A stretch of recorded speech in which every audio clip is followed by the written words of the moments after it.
함께 일어나셔서 찬송함으로 주일 예배를 하나님께 드리겠습니다.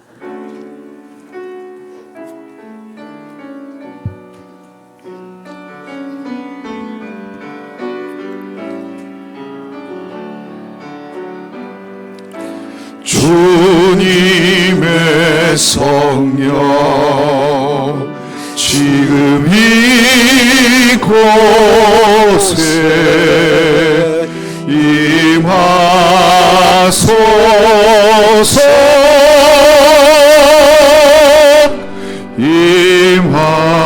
임하소서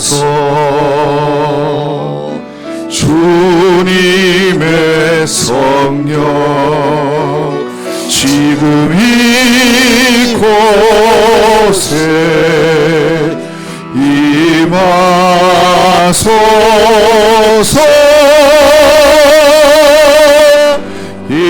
임하소서 할렐루야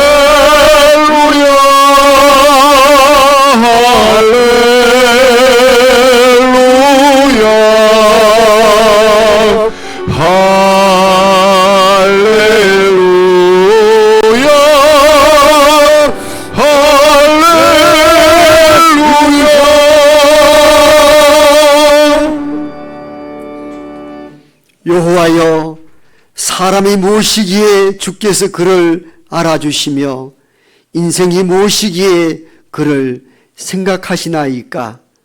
하나님이여, 내가 주께 새 노래로 노래하며 10줄 비파로 주를 찬양하리이다. 아멘.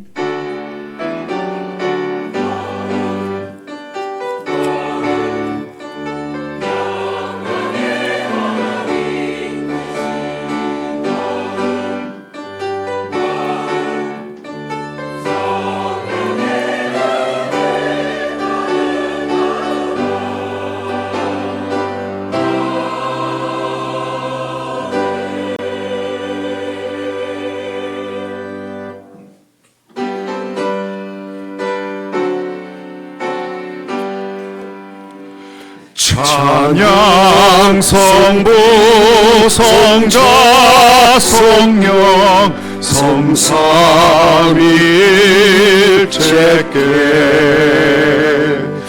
영원 무궁하기까지 영광을 돌리세 영광을 돌리세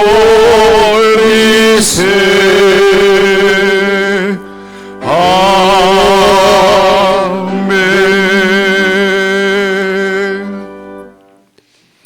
나의 영혼이 잠잠히 하나님만 바라며 나의 구원이 그에게서 나오는도다.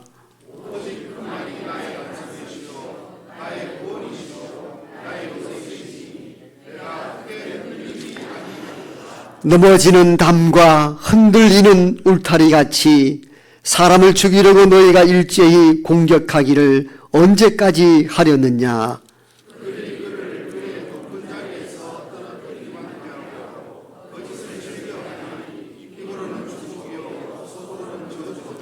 나의 영혼아, 잠잠히 하나님만 바라라. 물은 나의 소망이 그로부터 나오는도다.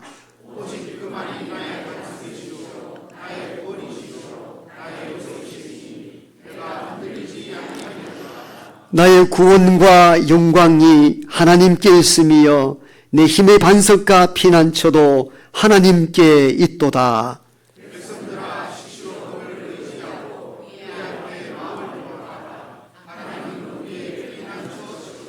아멘. 나는 전능하신 아버지 하나님, 천지의 창조주를 믿습니다. 나는 그의 유일하신 아들 우리 주 예수 그리스도를 믿습니다.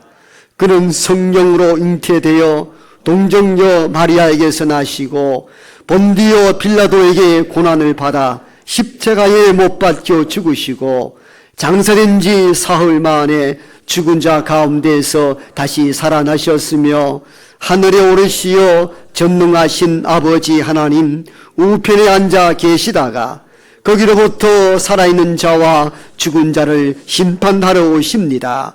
나는 성령을 믿으며 거룩한 공교회와 성도의 교제와 죄를 용서받는 것과 몸의 부활과 영생을 믿습니다. 아멘.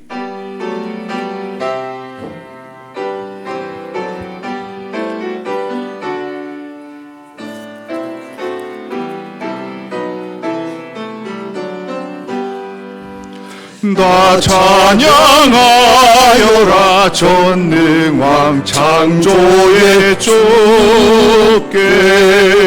내 오라 주 찬양 평강과 구원의 주님 성도들아 주 앞에 이제 나와 즐겁게 찬양하여라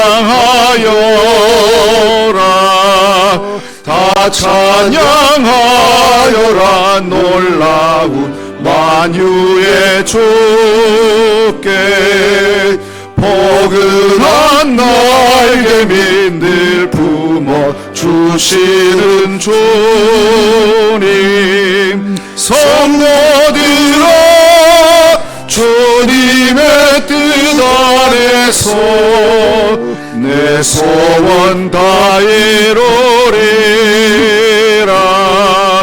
다 찬양하여라 온몸과 마음을 바쳐 이 세상 만물이 주 앞에 다 나와 찬양 성도들아 기쁘게 소리 높여 영원히 찬양하여라 아멘.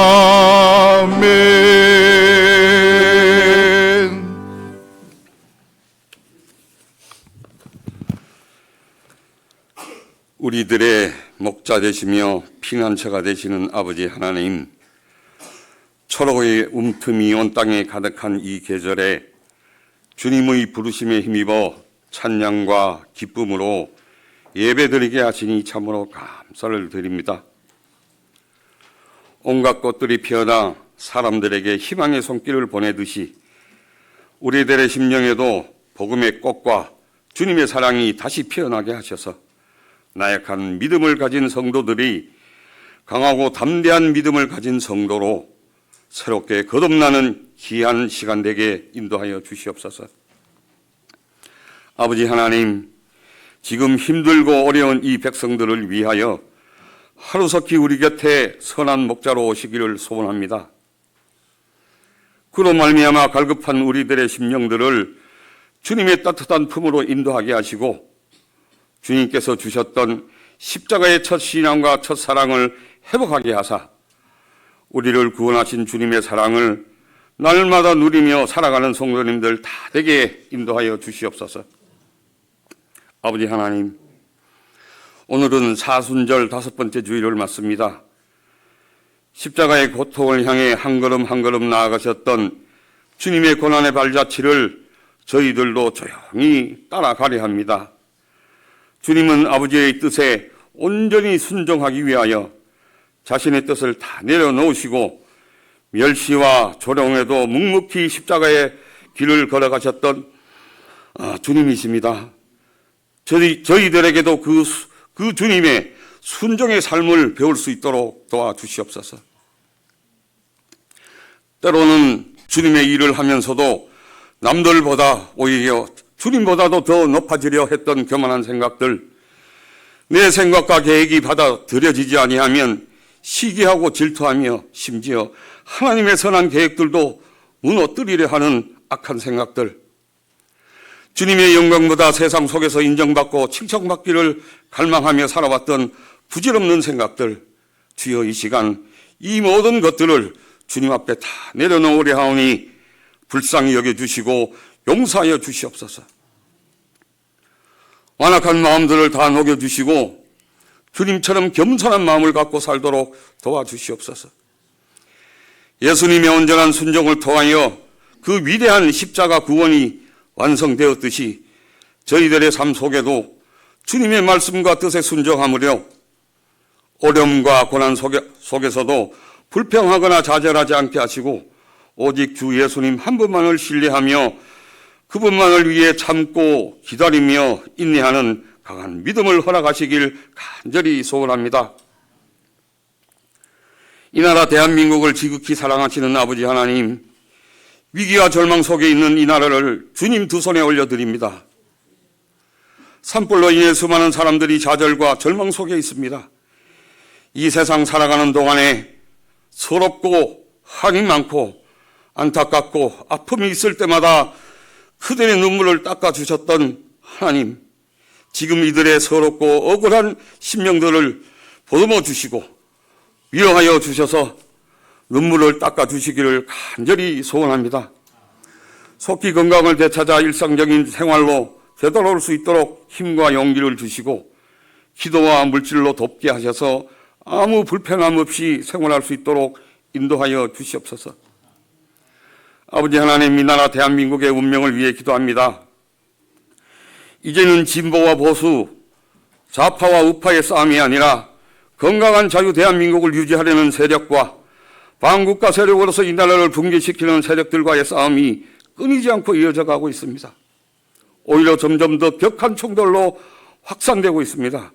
주여, 지금이야말로 국가와 민족을 위해 온 국민이 특별히 그리스도인들이 깨어 눈물로 기도해야 할 때인 줄 압니다.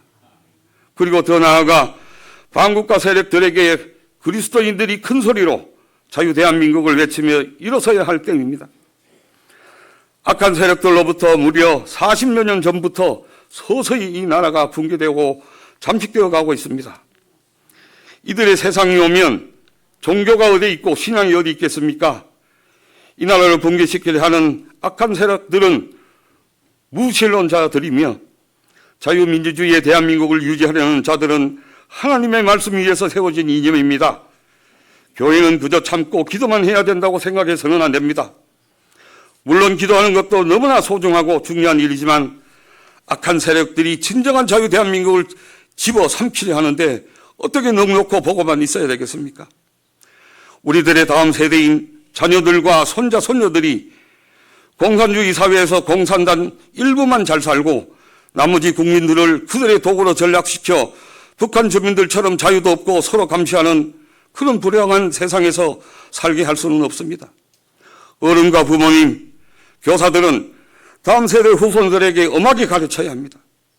공산주의와 사회주의가 어떻게 만들어졌고 자유시장 경제, 법치주의, 자유민주주의, 주권에 대한 개념이 어떤 것이고 특히 진화론과 창조론, 성소수자, 포괄적 차별금지법, 청교조, 민주노총 등을 꼼꼼히 가르쳐야 하고 그리고 더욱더 중요한 것은 부모님들을 잘 공경하도록 가르쳐야 합니다. 살아있고 늘 옆에 계시는 부모님도 공경하지 않는데 어떻게 보이지 않는 하나님을 존경하고 두려워하겠습니까? 해초리를 들고서라도 하나님 말씀과 함께 엄하게 가르쳐야 합니다. 말씀과 함께 엄하게 가르칠 때 그렇지 않으면 이 사회는 조용히 소리 없이 병들어가고 악한 영들이 목적한 대로 세상을 만들어가서 결국은 모든 종교는 사라지고 맙니다. 아버지 하나님, 지금 이 나라의 상황은 그 위대한 지도자 모세도 감당하기 힘들었던 백성들을 이끌고 가나안 땅에 들어가야 하는 여호수아의 입장과도 너무나 흡사합니다. 두려워 떨며 어찌할 바를 모르던 여호수아에게 주님은 분명히 말씀하셨습니다. 여호수아야,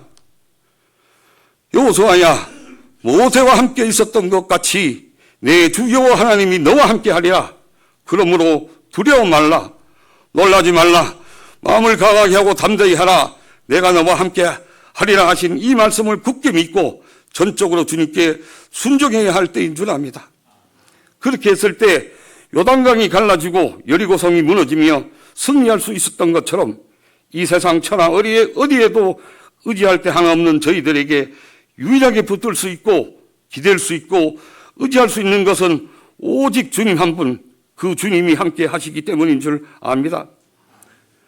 아버지 하나님, 이 땅에 하나님의 때가 속히 오게 하시고 하나님 나라가 임재하게 하셔서 불의한 집단과 어둡고 악한 영들이 물러나게 도와주시옵소서.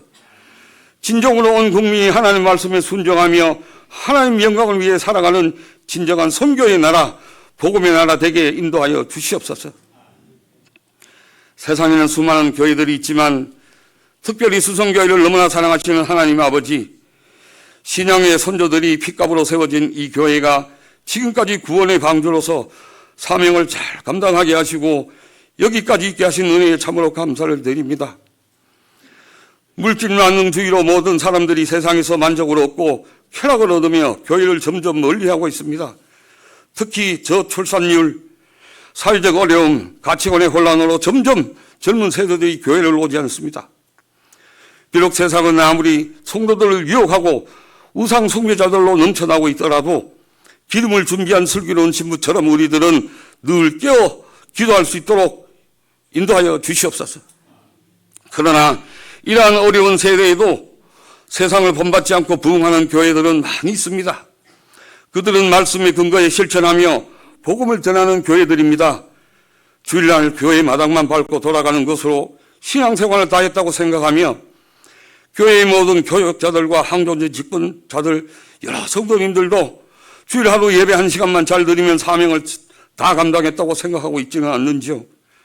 주일날 외에 토요일이나 평일에 어떤 집회나 행사를 하게 되면 귀찮아하고 그런 사람들을 오히려 유별나다고 책망하지는 않았는지요. 주여, 이런 관행과 타성으로 우리 수성교회도 점점 쇠약해져 가고 있습니다. 먼저 저희들을 회개하게 하시고 자신과 가족의 이익만을 구하지 않게 하시고 주변의 이웃에 소외되고 절망에 빠진 영혼들을 구원하고 그들의 상처를 치유하고 눈물을 닦아주는 교회 되게 도와주시옵소서. 아버지 하나님, 이 교회를 바로 세우고 부흥할 수 있게 하는 시간인 골든타임도 2년밖에 남지 않았습니다. 이 시기가 지나면 오랜 타성으로 이 교회는 서서히 소리 없이 없어질 수도 있습니다.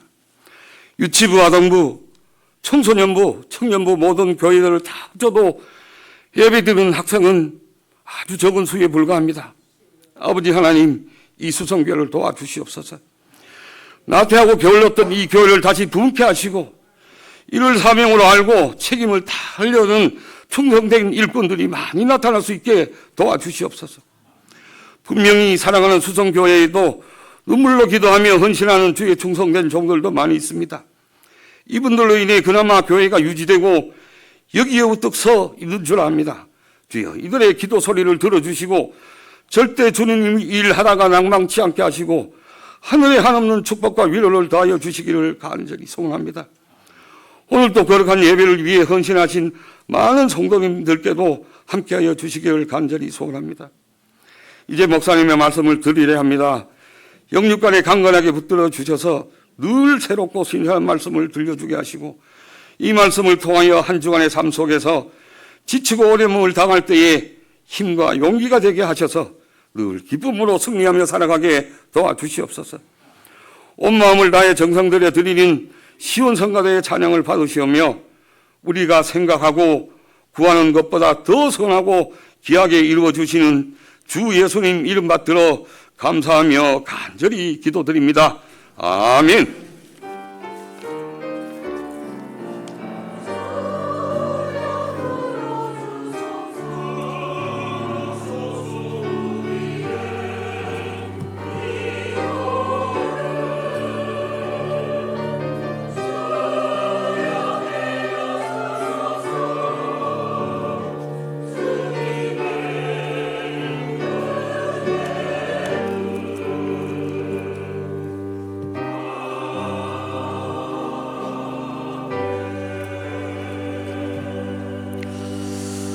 이 시간 우리 모두에게 주시는 하나님의 말씀입니다. 고린도전서 13장 4절로 5절의 말씀입니다. 신약성경 279쪽 고린도전서 13장 4절과 5절의 말씀을 제가 받들어 읽겠습니다.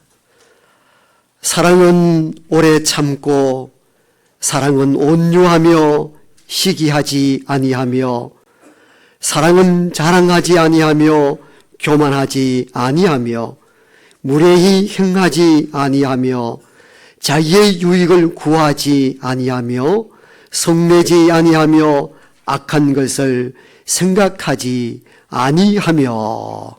아멘. 시온 찬양대의 찬양이 있겠습니다.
아멘.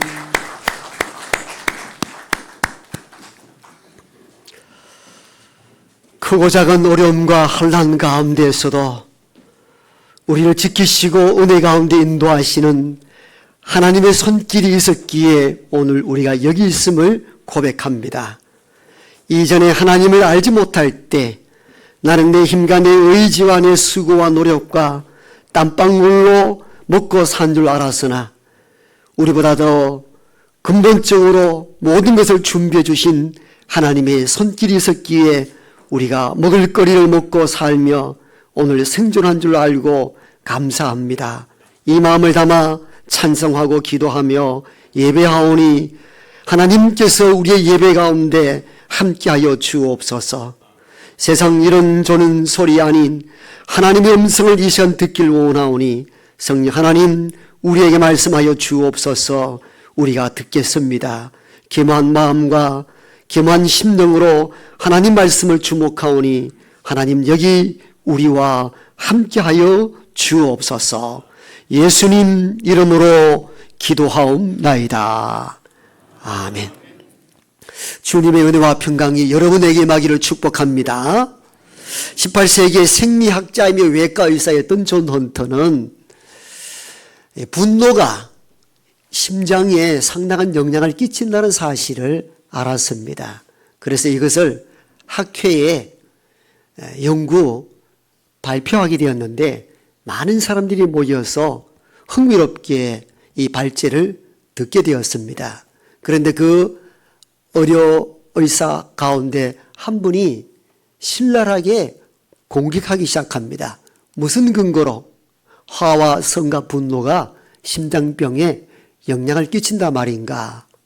이 공격을 듣자 존 헌터가 나서서 다시 재반격하기 시작하다가 급사하여 그 자리에서 죽고 맙니다. 존 헌터는 죽음으로 분노가 심장에 영향을 끼친다는 사실들을 증명해 보인 셈이 된 것이죠. 제가 이 글을 읽다가 한편으로는 이런 생각이 들었습니다. 분노가 심장병에 상당한 위험을 갖고 있다는 것을 알았던 외과 의사 헌터는 왜 자신의 분노를 다스릴 수 없었던가 하는 내용들입니다. 이게 인간의 한계이기도 하죠. 우리 모두는 일상 속에서 분노와 화와 성이 우리 몸에 악 영향을 준다는 사실들을 모두가 다 알고 있습니다. 그런데 우리는 이 분노와 화를 다스리지 못함으로 말미암아 자기 안에 병을 쌓아둘 때가 많이 있습니다. 어쩌면 하나님은 바울을 통하여 이 사실을 이미 인지하셔서 우리에게 이렇게 말씀합니다. 사랑은 성내지 아니하는 것이라고. 분과 노가 우리 인체뿐만 아니라 본질적으로 좋은 것이 아니라고. 그래서 바울은 하나님 말씀을 증언하기를 사랑은 이런저런 것이기도 한데 사랑은 성내지 아니하는 것입니다. 말씀한 배경이 바로 여기에 있습니다. 사실 설교자는 이런 주제의 설교하기를 꺼려합니다. 왜냐하면 설교자도 인간이고 종종 화를 내고 분노를 표시할 수 있기 때문에 나도 못하는 일을 성도들에게 강조한다는 것이 옳은 일인가 이런 고민을 많이 하게 됩니다. 그러면서 먼저는 주제를 비껴갈까 하다가 이것이 곧 여러분들에게가 아닌 나에게 주시는 하나님의 말씀이라는 사실을 깨닫게 되었습니다. 저나 여러분들이나 종종 살아가면서 성을 내고 화를 내고 분노를 표시할 때가 종종 있습니다. 인간의 감정에 대해서 6가지로 나눈 이들도 있습니다. 공포심, 분노, 행복, 혐오, 슬픔, 놀람. 6개 감정 중에 하나가 분노가 들어가 있습니다. 분노할 수 있는 것, 자연스러운 인간의 감정 가운데 하나라는 것이죠. 통계를 보니까 세계 인구의 64%가 쉽게 화를 낸다는 통계를 본 적이 있습니다. 보편적이라는 것입니다. 화와 분노와 성을 내는 것들. 오늘 주일날 옷을 단정히 입고 교회를 출발하기 전에 다툰 일은 없습니까? 남편이 일찍 준비한다고 주차장 내려와서 차에 시동을 걸어 놨습니다. 5분 기다려도 아내가 내려오지 않습니다. 10분 기다릴 때부터 얼굴에 열이 싹 받칩니다. 20분쯤 되면 폭발하게 되죠. 이렇게 빨리 준비했는데 뭐 하다 이제 나왔느냐고. 사실은 남성과 여성의 준비하는 그 과정 자체가 다르죠. 남자들은 얼굴 한번 비누 세수하고 머리 털고 옷 한번 입으면은 건사하게 보여요. 그 여성들은 기초 화장 파운데이션부터 바르기 시작하면은 끝이 없습니다. 언제 끝날지 모릅니다. 입술 립스틱 바르면 도합 1시간은 채 걸립니다. 그래서 남편들은 그 아내의 이 과정들을 이해하셔야 됩니다. 교회 오다가 다투는 경우를 많이 보게 되잖아요. 우리는 잔치집에 갈 때도 이런 일들을 많이 발견하게 됩니다. 남편들은 운전을 많이 해봤기 때문에 자동차가 거리상으로는 30분이지만도 주말에 많이 밀릴 때는 1시간도 경과하거든요. 일찍 준비한단 말이죠. 일찍 와서 주차를 준비해 놓고 있으면은 아내는 온갖 치장 다 하다 보면은 상당한 시간이 걸립니다. 화가 폭발하게 되죠. 좋은 잔치에 가다가 분노를 표시한 이들도 우리 삶 속에서 경험하는 일들입니다. 남편과 아내가 쇼핑할 때도 마찬가지입니다. 남성들의 쇼핑은 내가 본 거 마음에 들면은 가격, 품질 안 따집니다. 그냥 그 자리에 사입고 맙니다. 그런데 아내들은 가격대와 성능, 품질, 어떤 재질이 들어갔는가 한 바퀴 다 돌고 결국 와서 그 옷을 꼭 사거든요. 그러니까 폭발하는 거죠. 백화점들도 이 사실을 압니다. 그래서 어지간한 백화점에는 남성들 전용 휴게실을 만들어 두었어요. 아내가 쇼핑하는 동안에 여기 앉아가지고 책 읽고 커피 마시고 1시간 죽치고 있으라는 겁니다. 남성과 여성의 쇼핑 차이가 상당히 큽니다. 그러므로 아내들은 쇼핑 갈 때에 남편을 데리고 가지 마십시오. 그게 가장 좋은 방법입니다. 아니면 1시간 늦게 오라 하든지 다 보고 난 뒤에 결정하도록 만들면 좋습니다. 남편들 기분 좋게 갔다가 폭발하여 혼자 돌아오는 경우가 많습니다. 우리 집 이야기 아닙니다. 오해하지 마십시오. 많습니다. 여러분, 이런 성내는 것, 화내는 것 생활에서 다반사 일어납니다. 설거지 하던 남의 집에 아내가 이렇게 폭발하잖아요. 어떤 경우에 설거지 다 해놨는데 꼭 커피 마시고 커피잔을 늦게 가져올 때 아내가 폭발합니다. 나는 그것을 이해하지 못했습니다. 근데 종종 제가 설거지를 한 번씩 합니다. 그런데 설거지를 막 끝내고 고무장갑 벗는 순간에 아내가 접시를 하나 들고 오는데 속에 막 이런 게 확 올라오는데 제가 경험한 일들이라 가지고 억지로 참습니다. 아, 나도 그때 그랬었지. 여러분, 이런 크고 작은 일들이 일상에서 일어나는 화와 분노의 원인이 되기도 합니다. 자연스러운 감정이죠. 물론 의로운 분노는 필요로 합니다. 하나님도 분노하셨잖아요. 인간의 범죄와 잘못된 길로 걸어갈 때는 하나님은 분노하셨습니다. 노아 시대 때에 죄가 가득하였을 때 하나님 분노하셔서 물로 세상을 심판했습니다. 얼마나 분노가 컸는가를 알 수 있는 대목들입니다. 출애굽한 백성들이 하나님의 은혜에 감사치 못하고 먹을 것 없다, 마실 물이 없다 원망 불평할 때에 하나님 분노하셨습니다. 주님께서 성전에 들어가셔서 기도하려 하는데 온갖 소와 양을 가지고 매매하는 것을 보고 상을 뒤엎어버렸습니다. 내 집은 만민이 기도하는 집이다. 장사는 매매하는 집으로 만들지 말라. 의로운 분노였던 것이죠. 의로운 분노는 어느 시대에나 필요한 분노여야 합니다. 그런데 여기서 성내지 말라는 것은 이런 의분이 아니라 상한 감정을 드러내는 행위를 말합니다. 그건 사랑이 아니다. 그러므로 그 분노를 그치라 하는 내용들이 오늘 본문의 내용입니다. 그렇다면 우리는 왜 우리 안에 분노가 일어날까? 왜 화가 일어날까? 정신의학과 전문의는 몇 가지를 이렇게 분석합니다. 내가 불공평하다는 느낌을 받았을 때에 분노가 일어난다 이렇게 이야기합니다. 성경의 예를 찾아보면 가인의 분노가 그리했습니다. 동생과 함께 한날 한시에 제사를 드렸는데 어찌하여 하나님은 동생 제사는 받고 내 제사는 안 받는다는 거예요. 불공평하다가 본 것이죠. 그 분노가 일어난 것이죠. 그래서 동생을 돌로 쳐 죽인 이유가 거기에 기원한다 볼 수가 있습니다. 또 요셉의 형들이 요셉을 죽이려 하고 애굽에 팔아넘기는 그 분노심은 어디서 출발했을까요?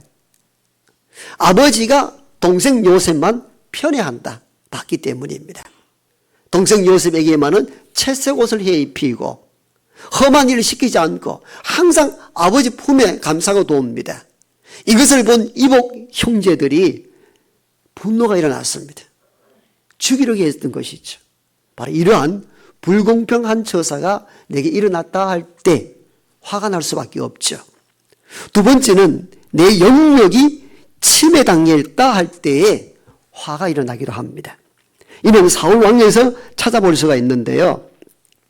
다윗이 골리앗을 이기고 돌아왔을 때에 이스라엘 백성들이 노래하기를 사울 왕이 죽인 자는 천이라면은 다윗은 만만이로다. 다윗이 훨씬 위대한 장군이다. 이런 노래를 생각 없이 불리었는데 그 노랫말을 사울 왕이 듣고는 이렇게 분노합니다. 다윗아, 이제 네가 차지할 것은 이 왕로의 자리 외에 달리 무엇이 있겠는가? 확대 해석하게 되는데 그 분노의 원인을 그 부분에서 찾아볼 수가 있습니다. 즉 다윗이 왕의 영역까지 넘보는구나.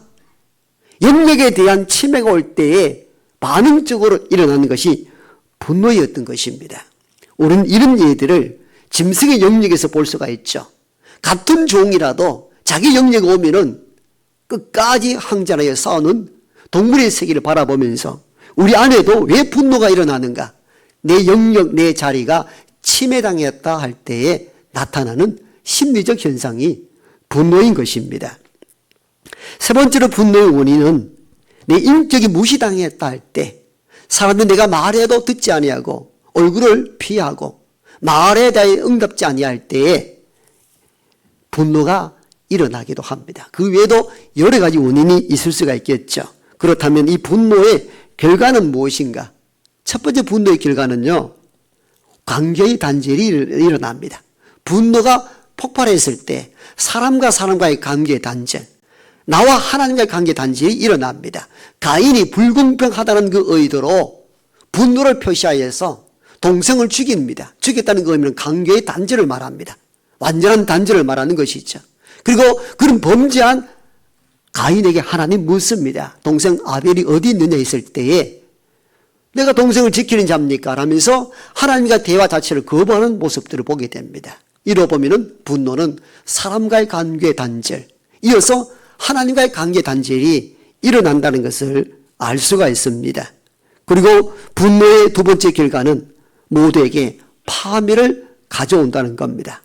사울 왕이 다윗에 대한 분노를 표시함으로 말미암아 사울 왕은 정상적 삶을 살지 못했고 끝까지 전쟁을 벌임으로 말미암아 결국 나머지는 전쟁에 패하고 스스로 자결해 죽는 파멸로 끝이 난 것을 볼 수가 있습니다.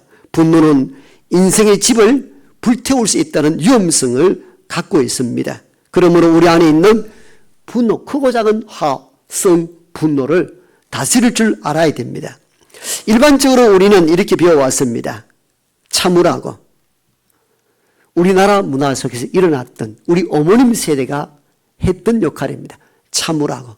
그런데 그게 화병이 되었고 이 화병은 미국 정신의학계에서도 화병을 번역하지 않고 한국식으로 그대로 표기하여 논문으로 낸 흔적도 있습니다. 독특한 문화 속에 나타나는 안고 있는 한이 병으로 화한 경우를 설명한 내용들입니다.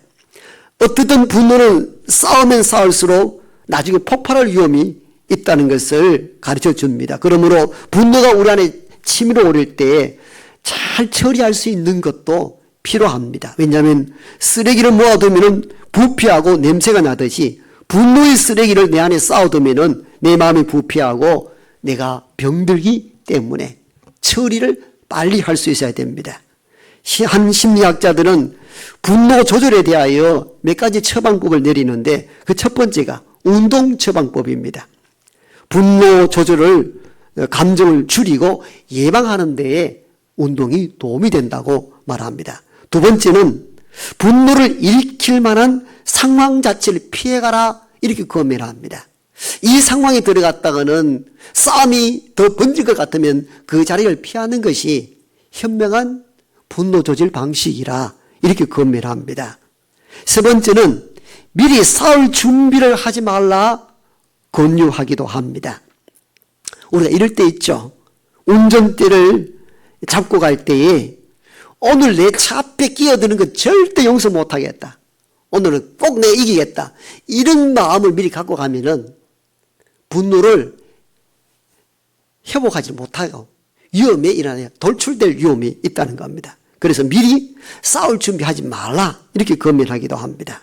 그리고 마지막 네 번째는 화를 다스릴 때는 상대를 이해하라. 왜 그렇게 화가 났는지, 왜 그 분노를 표시하는지 이해한다면 조절하는데 상당한 도움이 된다. 이렇게 몇 가지로 권면하는데 우리가 익히 알고 있는 내용들입니다. 그러나 우리는 여기서 한 걸음 더 나아가 성경적으로 분노를 다스리는 법을 배워나가야 합니다. 그 첫 번째가 마음을 차분히 하여 자기 마음을 전달하는 방식을 권면하고 있습니다. 격한 감정으로 나섰을 때에는 격하게 분노가 계속 돌출되기 때문에 더 큰 싸움으로 번집니다. 그러므로 상황을 잠재우고 차분할 때 자기의 얘기를 차근차근히 하는 방식을 취득하라 말씀합니다. 성경에 보면은 다윗이 자기의 신하 우리아를 살인교사하여 죽이고 그 아내를 빼앗아옵니다. 이 사실을 측근들이 알았습니다만 왕의 권위 있기 때문에 왕 앞에 나서서 이야기를 못했습니다. 이 소식을 당시의 선지자 나단이 들었습니다. 하나님의 선지자이니까 의로운 분노가 일어났습니다. 어떻게 충성스러운 신하를 전쟁터에 내보내어 몰래 죽이고 그 아내를 빼앗아 올 수 있단 말인가? 말할 수 없는 의문이 일어났습니다. 그리고는 다윗 왕을 찾아갔습니다. 그런데 여기서 중요한 지점은 나단이 다윗의 잘못을 지적하는 장면들이 참 유명한 부분들이 있죠. 그 가서 당신의 악함을 폭로하고 지적했던 것이 아니라 비유적으로 차근차근 이야기하기 시작합니다. 왕이시여, 세상에 이런 법이 어디 있습니까? 무슨 일로 선지자가 나를 찾아왔나이까? 무슨 일입니까? 하였을 때 이렇게 이야기를 시작합니다. 왕이시여, 소와 양이 수천 마리가 있는 큰 부잣집에 손님이 찾아왔습니다. 그런데 이 부잣집에 온 손님을 맞이하기 위하여 이 부자는 자기 집에 있는 수천 마리의 소와 양을 잡지 아니하고 옆집에 가난한 이의 양 한 마리밖에 없는 그 양을 잡아다가 잔치하지 않았습니까? 그랬더니 다윗이 들어보니까 말도 안 되는 이야기거든요. 무엇이라고? 이놈을 당장 잡아서 가두어라 할 때에 선지자 나단은 차분하고도 단호하게 이렇게 왕에게 말씀을 드립니다. 왕이시여, 바로 당신이십니다.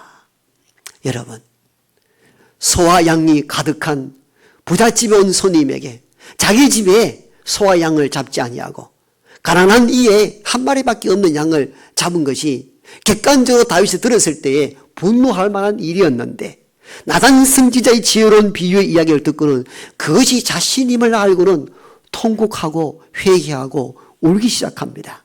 다윗은 여기서 변화되기 시작했습니다. 그래서 시편에 많은 다윗의 시가 있는데 시편에 기록된 대부분의 다윗의 시는 언제 기록되었는가? 나단 선지자의 책망을 듣고 난 이후에 회개하는 마음으로 기록했던 시가 대부분의 시를 차지하고 있습니다. 그때부터 참다운 믿음의 사람으로 변화됐다는 것을 의미합니다. 그 믿음의 변곡점이 어디였는가?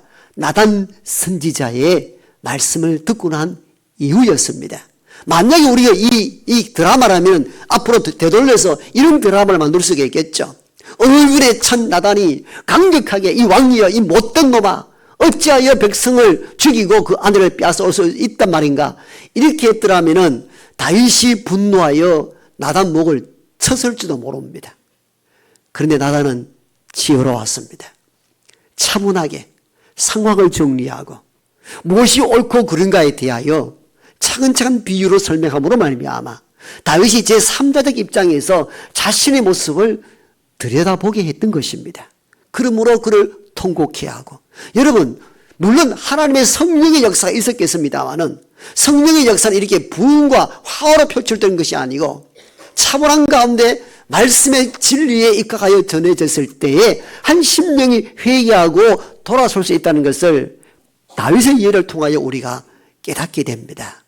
분노가 일어날 때에 분노를 표출할 것이 아니라 차분하게 차근차근 자기 생각을 상대방에게 전달함으로 말미암아 그때 내 마음은 이르이 있으며 그의 마음은 어떠했습니까? 물어보고 회복되는 역사가 우리 가운데 일어나기를 소망합니다.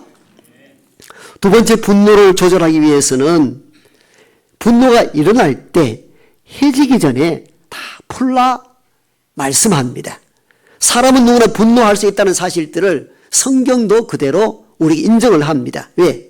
자연스러운 인간의 감정 가운데 하나이기 때문입니다. 그런데 그 분노와 화가 일어날 때 오래 마음에 두지는 말라는 것입니다. 사람이기에 감정의 하나로서 분노를 표출할 수는 있지만도 그것을 오래 두지 말라. 왜? 마귀에게 틈을 줄 수 있기 때문이라 성경은 말씀합니다. 에베소서 4장에 보면요, 분을 내어도 죄를 짓지 말며 해가 지도록 분을 품지 말라. 마귀에게 틈을 주지 말라. 우리 마음속에 분노를 해지기 전에 다 해소하지 않고 밤새껏 갖고 있을 때에 이것을 누가 이용한다는 겁니다. 누가? 마귀가 이용하여서 폭발시키도록 한다는 것이죠. 그러면서 인간의 감정상 하나로 분을 낼 수 있지만도 하루 해가 지기 전에 해소하라는 것입니다. 이건 훈련이 필요한 내용들입니다. 하나님께서 저와 여러분들에게 주신 말씀입니다. 분을 품되 하루가 지나기 전에 다 해소하라는 것입니다. 그래야 때 분노가 조절될 수 있다고 성경은 가르치십니다. 세 번째 분노 조절 방법으로 자기 마음을 다스릴 것을 주문합니다. 잠언 4장에 보니까요, 모든 지킬 만한 것 중에 더욱더 너 마음을 지키라. 생명의 근원이 이에서 남이니라. 마음을 어떻게 먹는가 따라 다르다는 겁니다. 마음의 분노와 악의가 가득하면 언제가 이것이 바깥으로 드러날 것이고, 분노를 버리고 선한 마음을 갖게 되면 선한 것으로 움직이게 된다는 것입니다. 요즘 TV 프로그램 보면은 이 차량 영상으로 인해 가서 차 사고 일어난 많은 영상을 보여주잖아요. 뭐 한 블록입니까? 뭐 그거 보면 우리나라 사람들은 교통사고 일어나면 운전사끼리 싸우고 야단나는 일들 참 많이 벌어지잖아요. 주로 이제 칼치기에서 앞치기 일을 들어올 때에 이걸 못 견뎌가지고 또 앞으로 가서 급브레이크 밟아가지고 양쪽이 붙어 싸우는 장면들을 참 많이 목도하게 되는데요. 오늘 본문을 중심으로 우리가 살펴본다면은 이때 이 운전자의 마음이 어떠한 마음인가 하면은 양보하고 싶은 마음이 없는 거죠. 죽어도 내 앞에 들어오는 것을 용납지 아니하는 마음들이 있어서 그걸 이해하지 못하는 거죠. 분노가 내 안에 쌓여 있습니다. 그래서 우리가 마음으로 운전대를 붙잡을 때에 이런 마음을 가지시면 참 좋겠지요. 누군가 칼치기에 들어온다 할지라도 나보다 더 바쁜 사람도 세상에 있구나. 이렇게 마음 먹는 것과 오늘 들어오기만 해봐라. 내가 비켜주는가 봐라. 이 마음의 문제가 생명의 근원이 이에서 난다는 것을 잊지 말아야 됩니다. 그래서 우리가 마음을 어떻게 먹는가가 참 중요합니다. 그래서 할 수만 있다면 선한 마음을 품고 남을 배려할 수 있는 마음을 가질 때에 분노가 사라지고 조절될 줄로 믿습니다. 네 번째로 분노 조절을 위해서는 그 분노를 사람에게 풀지 말고 하나님께 푸는 방식입니다. 이는 사무엘상 한나에게서 찾아볼 수가 있습니다. 한나가 결혼했는데 오랫동안 자녀를 낳지 못합니다. 지금이야 자녀 없어도 행복하게 살 수 있는 시기지만도 우리 이전 시대나 구약 성서 시대 때는 자녀가 없는 것은 말 그대로 큰 허물로 봤습니다. 그러니까 얼마나 서러움이 컸는지, 얼마나 고통스러운지 결국은 작은 아내를 남편에 두어서 둘째 아내를 통하여 아이를 순풍순풍 낳았습니다. 그런데 둘째가 지혜롭게 첫째 부인을 존중하고 같은 여인으로서 아픔을 공유하면 좋은데 둘째 여인이 아이를 가짐으로 아이 없는 첫째를 멸시하고 앞에서 조롱하기 시작합니다. 그러니까 그 멸시천대 아이를 낳지 못한 한 아픔도 있는데 둘째 부인이 와서 아이를 낳았다고 멸시천대하는데 견디지를 못합니다. 그런데 성경을 읽어보면 이 한나의 괴로움과 아픔과 분노를 그 둘째에게 풀지 않았습니다. 하나님께 갖고 왔습니다. 사무엘상 1장에 보면 한나가 엎드리게 간구합니다. 여호와여, 내가 마음이 괴로워서 이렇게 표현합니다. 즉 분노가 쌓여서 한에 맺혀서 견딜 수 없어서 하나님을 향하여 기도합니다. 그렇게 기도합니다. 실제 사무엘상 1장을 둘러보면은 한나가 둘째 부인을 향하여 싸우고 다투고 분노를 표출한 흔적을 찾아볼 수가 없습니다. 오직 하나님께 모든 것을 맡깁니다. 하나님은 그 불쌍한 한나의 기도를 들으시고 이스라엘의 영적 지도자 사무엘이라는 아들을 안겨주셨습니다. 우리는 한나의 모습을 통하여서 우리 안에 분노가 쌓여갈 때 어떤 방식으로 풀어나갈 수 있을 것인가? 해답을 성경을 통하여 찾을 수가 있습니다. 힘들고 고통스럽고 한이 맺히고 원한이 쌓여갈 때에 사람이 아닌 하나님께 나아가 그 원한과 아픔을 다 풀 수 있는 저와 여러분 되기를 축복합니다. 마지막으로 분노를 조절하기 위해서 성경적 방법이 무엇인가 하면요, 예수님처럼 악을 악으로 대하지 않고 큰 사랑으로 대갚아주는 방식입니다. 마태복음 5장에 보니까요, 악은 악으로 화를 다스리지 말고 악을 선한 것으로 사랑으로 대갚아주라는 메시지가 있는데, 누가 너희들을 억지로 오리를 가고자 하면 너희는 십리를 동명해 줄 것이요, 이렇게 말씀합니다. 억지로 오리를 강제로 가자 한다는 이 얘기는 요즘은 있을 수 없는 이야기인데, 그때는 로마 정부 시대 아래 때는 이전에 말씀드린 것처럼 로마의 군인들이 누구든지 강제 징발하여 노동을 시키거나 군대를 갈 수 있도록 만든 제도가 있었습니다. 예수님이 십자가 지고 골고다 언덕을 오르실 때에 먹지 못하고 매를 많이 맞아서 육체의 힘을 감당치 못해가지고 십자가 짐을 지고 가지를 못할 때에 유월절 명절을 지키게 온 아리마다 요셉에게 강제 징집하거든요. 거기서 보면은 그때 강제 징집권이 있었다는 걸 알 수 있습니다. 자, 이러한 일들로 네가 원하지 아니하는 억지 짐을 오리까지 지고 가고자 할 때에 너희는 분과 노를 표시할 것이 아니라 그 배로 십리를 가주라는 것입니다. 그 십리를 가는 것은 강제가 아니고 네 자유와 선택에 달려있다는 겁니다.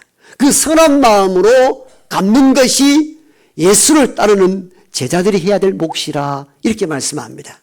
이어서 주님이 또 이렇게 말씀합니다. 누가 너희들로 속옷을 달라 하면 겉옷까지 벗어주라. 지금으로 해석하면 이해 안 되는 대목들이죠. 요즘 누가 속옷 벗어달라 합니까? 이는 변태를 하는 짓이죠. 여기서 속옷이라는 것은 이 신약 성서 시대 때에는 모든 옷을 다 이렇게 일일이 짰습니다. 그러니까 옷이 너무너무 귀했습니다. 그래서 가난한 자들은 주로 겉옷 한 벌과 속옷 한 벌, 어떤 경우는 속옷이 없는 경우는 겉옷 자체를 통으로 짜서 부끄러운 부분을 가리고 다녔던 적도 있었습니다. 만약에 성소가 벌어져서 가난한 자에게 가져올 것이 없어서 속옷까지를 요구하는 경우가 종종 벌어졌다고 하는데, 그때 어떻게 하라? 수치스럽게 여기지 말고 너는 겉옷까지도 벗어주라. 겉옷은 법적으로도 저당 잡을 수 없도록 만들었습니다. 사막지대는 낮과 밤의 기온차가 너무 컸기 때문에 겉옷은 밤에 이불로 사용해서 생명을 보호하는 마지막 생명선이었기 때문에 저당 잡힐 수 없는 물품이 겉옷이었는데, 만약에 너희들은 속옷을 달라면 겉옷까지 벗어주라. 더 사랑으로 베풀라 는 말씀들이 마태복음 5장에 기록되어 있습니다. 우리는 읽어보건대 주께서 하신 가르침을 통해서 분노가 우리 삶을 지배할 때에 분노는 분노로 다스릴 것이 아니라 예수님의 더 큰 사랑으로 덮으라는 것입니다. 그럴 때에 분노가 소멸되고 조절될 수 있다고 성경은 우리에게 가르쳐주고 있습니다.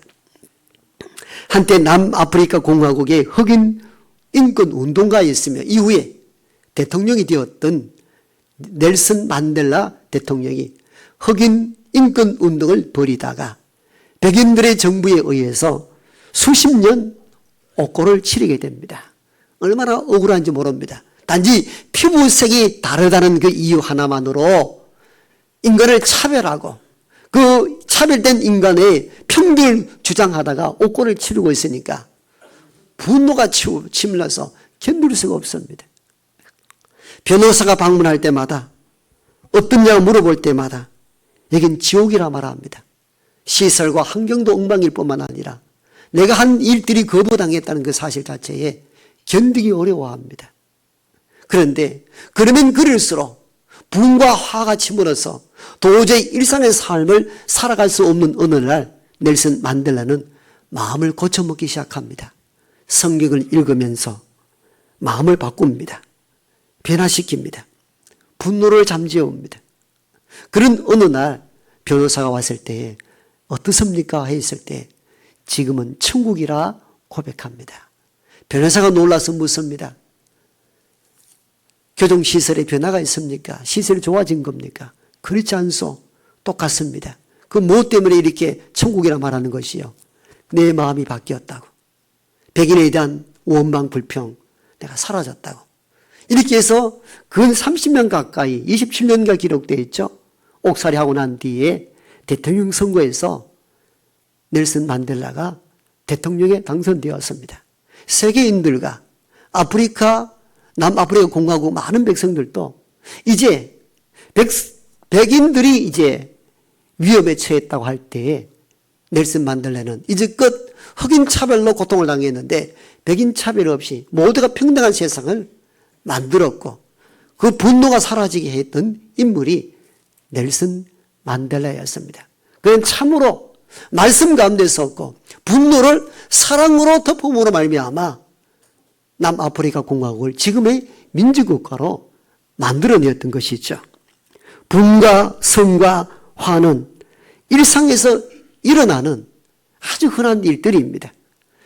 6개의 감정 중에 하나이니까요. 우리는 지금 이 시간에도 교회를 출발할 때에도 어쩌면 돌아가면서도 우리는 크고 작은 화와 분과 많은 것들을 지니고 인생을 살아갑니다마는 오래 두면 여러분이 병이 됩니다. 그리고 이게 퍼출될 때에 상대에게 총이 되고 화살이 될 수 있습니다. 이 본문을 접하면서 저와 여러분들이 사랑이 무엇인가를 깊이 궁구할 수 있는 시간 되기를 원합니다. 사순절 기간을 보내면서 주님의 십자가 위에서 그들을 용서한다는 이 대목을 보십시오. 그들은 조롱하고 멸시하고 창으로 찌르고 십자가에 매달았으나 주님은 동일한 방식으로 분노를 표시하지 아니하고 하나님 저들의 죄를 알지 못하오니 용서하여 주옵소서라고 사랑으로 덮는 것이 십자가 정신입니다. 사순절을 보내면서 여러분 가정 속에 교회 공동체와 나라 민족 가운데 사랑은 성내지 아니하는 것임을 알고 화해와 평화와 위로와 회복의 역사가 우리 가운데 일어나는 복된 한 주간 되기를 축복합니다.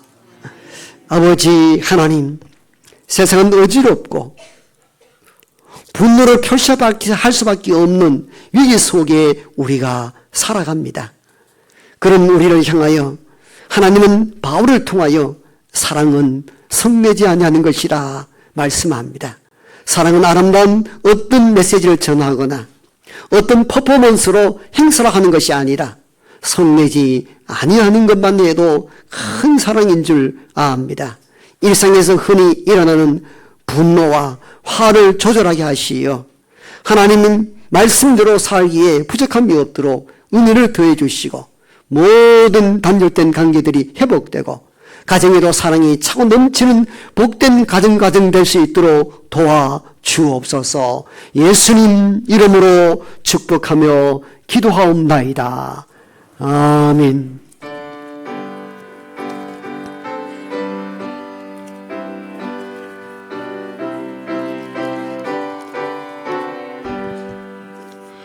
주 안에 있는 나에게 단 근심이 있으랴 십자가 밑에 나아가 내 짐을 벗네 주님을 찬송하면서 할렐루야 할렐루야 내 앞길 멀고 험해도 나 주님만 따라가리 그 두려움이 변하여 내 기도 되었고 전날의 한숨 벼하여 내 노래 되었네 주님을 찬송하면서 할렐루야 할렐루야 내 앞길 멀고 험해도 나 주님만 따라가리. 내 주는 자비하셔서 늘 함께 계시고 내 궁핍함을 아시고 늘 채워주시네. 주님을 찬송하면서 할렐루야 할렐루야. 내 앞길 멀고 험해도 나 주님만 따라가리. 내 주와 맺은 언약은 영불변하시니 그 나라 가기까지는 늘 보호하시네. 주님을 찬송하면서 할렐루야 할렐루야. 내 앞길 멀고 험해도 나 주님만 따라가리. 이 나라가 어려울 때에, 나라 빼앗기고 고난 가운데 있을 때, 전쟁으로 피해가 되었을 때 하나님은 거기 이 민족과 함께함으로 오늘 이 나라가 여기까지 온 줄 압니다. 이렇게 번성한 국가로 만들어 놓았으나 감사치 못하고 하나님께 은혜에 감격치 못하고 원망과 불평으로 살아가는 이들이 이 땅에 얼마나 많은지요. 원조받는 나라에서 원조하는 나라로 세계 최빈국에서 부유한 국가로 만들어 주었으나 하나님의 은혜를 알지 못하고 살아가는 백성들이 많은 이때에 주님이 모든 걸 하셨습니다. 우리에게 주신 모든 것이 하나님의 은혜입니다. 이 마음을 담아 예배하고 예물 드릴 수 있는 손길 되게 하심에 감사를 드립니다. 우리가 부유함과 넉넉함이 넘쳐 살아갈 때에도 결코 하나님을 잊지 않도록 도우시고 하나님 은혜 안에 살아가는 온 백성들 될 수 있도록 도와주시옵소서. 주신 것 모든 것이 하나님의 은혜일 뿐입니다. 이 고백을 담아 드리는 예물 가운데 하나님 함께해 주시기를 원합니다. 살아가면서 원치 않는 질병과 환난을 맞이하여 어려움 중에 있는 이들이 있습니다.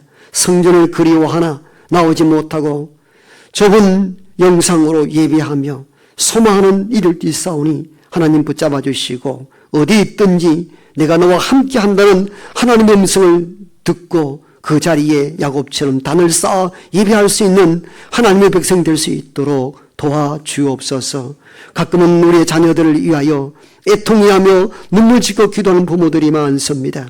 부모의 눈물들을 주님 기억해 주시고 자녀들로 인하여 흘린 눈물보다 기쁨의 삶을 더 살아갈 수 있도록 넉넉한 은혜를 더하여 주시기를 원합니다. 오늘날 가정들이 많은 위기와 어려움 속에 처해 있기도 합니다. 하나님께서 가정을 가장 먼저 만드셨는데 가정들이 위기와 환난에 처해 있는 것을 불쌍히 여기시고 그리스도를 머리로 중심으로 가정들이 온전히 회복되고 평화와 행복이 차고 넘치는 천국 같은 곳이 될 수 있도록 도와주시옵소서. 교회 안에 많은 일꾼들로 인하여서 오늘 이 교회가 여기까지 왔습니다. 때로 이름도 알려지지 않습니다. 얼굴도 알지 못하나 보이지 않는 손길로 인하여 저들의 헌신과 수고로 인하여 오늘 이 교회가 지탱되고 여기까지 유지된 줄 아오니 하나님이 손길 복을 내리시고 은혜를 더하여 주옵소서. 전쟁이 있는 나라에 평화가 돌아오게 하시고 지진과 산불로 고통 중에 있는 이재민들을 위로하시고 우리가 뭘 해야 하며 어떻게 도와야 할까 고민하고 함께할 수 있는 복된 시간 될 수 있도록 도와주옵소서. 예수님 이름으로 축복하고 기도하옵나이다. 아멘.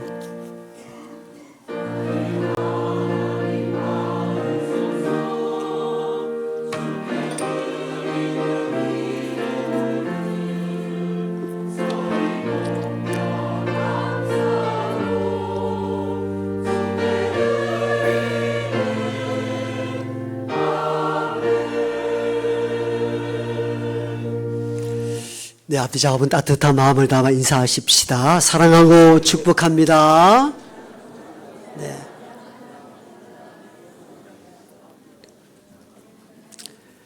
네. 그 중상층에도 전에 아마 나승찬 장로님 인도하신 그 약사 선생님 맞죠? 중상층에 저 위쪽에 그러니까 그 뒤쪽에도 전문분 찾아오신데 크게 박수로 환영하겠습니다. 감사합니다. 이쪽 뒷줄 끝에도 새로 오신 분들 같아 보이네요. 예배 마치고 식사가 잘 준비되어 있으니까 이렇게 식사하시고 차 한잔 나누시고 다녀갔으면 좋겠습니다. 주보 중심으로 교회 소식 몇 가지 알립니다. 사순절 5째 주일을 보내고 있습니다. 주의 오심과 고난받으심을 기억하며 십자가 지는 심정으로 경건과 절제를 보내시고 동료 모금통의 동전을 모아서 이웃을 생각하며 모금 문학에 동참해 주시기를 당부드립니다. 교회 학교 소식입니다. 유치부는 봄 소풍 10시 반부터 있고 아동부는 오늘 기도 어머니와 함께한 예배를 드리게 되었습니다. 교회 학교를 위해서 관심 기울이고 함께 꼭 기도해 주시면 고맙겠습니다. 오후 예배 후에 권찰의 모임 있습니다. 다음 주는 종료주일과 제3요 전도의 헌신 예배, 권사의 정기당의 모임 있습니다. 원래 우리 교회에서는 1박 2일로 전교인 캠핑데이를 준비 중에 있습니다. 증교봉사부 중심으로 잘 준비 중에 있는데 구체적인 내용들은 다음 주에 설명하도록 하겠습니다. 어떻든 온 교우들이 참여해서 화합과 교류의 장이 될 수 있도록 협력해 주시면 고맙겠습니다. 고난주간 특별 새벽기도 한 주간을 드리게 됩니다. 각 주간부서 미리 잘 기도로 준비해 주시면 고맙겠습니다. 금요일까지 금요일 저녁은 또 성금요 특별 집회로 가질까 준비 중에 있습니다. 또 권사의 주간으로 고난주간 릴레이 기도회도 있습니다. 이 일에도 온 교우들이 릴레이 기도회에 동참해 주시면 고맙겠습니다. 5월 첫 주 어린이 주일에 있을 유아 세례 부모 교육이 있습니다. 신청하시고 부모 교육에 임해 주시고 아동부와 성인 세례는 부활절이 있습니다. 세례 교육이 진행 중에 있습니다. 주중에 화요일 반찬 나눔, 수요일 붕어빵 전도대, 목요일 분일 전도대 많은 분들이 오셔서 봉사해 주십니다만은 더 많은 분들이 필요로 합니다. 기도하면서 이 일에 함께해 주시면 고맙겠습니다. 주중 어린이 공부와 금요 기도에도 많은 참여를 부탁드립니다. 여전도의 노회 지역회가 이번 주 수요일이 있습니다. 함께 연합의 일에 헌신해 주시면 고맙겠습니다. 4월달 예배 안내 봉헌위원 지방봉사 참고하시고 이 일에도 헌신해 주시기를 당부드립니다. 이제 이번 주에 주신 하나님 말씀 금주의 암송구절 함께 받들어 읽어봅니다. 시작. 평안을 너희에게 끼치노니 곧 나의 평안을 너희에게 주노라. 내가 너희에게 주는 것은 세상이 주는 것 같이 아니하니라. 너희는 마음에 근심하지도 말고 두려워하지도 말라. 요한복음 14장 27절 말씀. 아멘. 다 함께 일어나셔서 마지막 찬송하고 축도함으로 2부 예배를 마칩니다.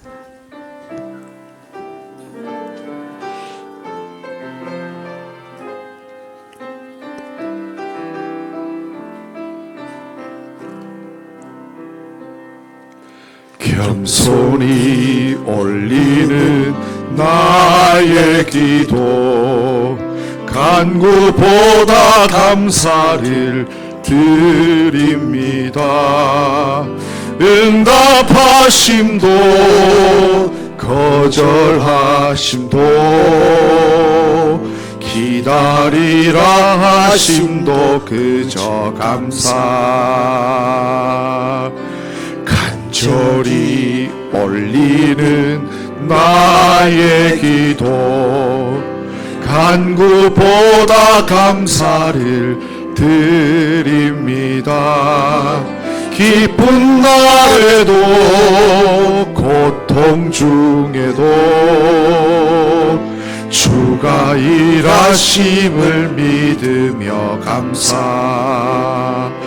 감사 위에 감사를 덮을 때 은혜 위에 은혜가 쌓이네. 모든 일에 감사, 모든 순간에 그리 아니하실지라도 감사. 감사 위에 감사를 덮을 때 은혜 위에 은혜가 쌓이네. 모든 일에 감사, 모든 순간에 그리 아니하실지라도 감사. 이제는 여기 우리와 함께 하시는 우리 구주 예수 그리스도의 은혜와 하나님의 크고 놀라우신 사랑하심과 성령의 내주 교통하심이 오늘 이 말씀을 듣고 분노를 조절하고 더 사랑하기를 작정하는 여기 모인 하나님의 모든 권속들과 병과 환난과 고통 가운데 있는 땅의 모든 백성들과 이 나라, 이 민족 위에와 여러 열방 가운데 복음을 선포하는 선교사님들 가정 위에 이제부터 영원토록 함께 하옵시기를 간절히 축원하옵나이다. 아멘.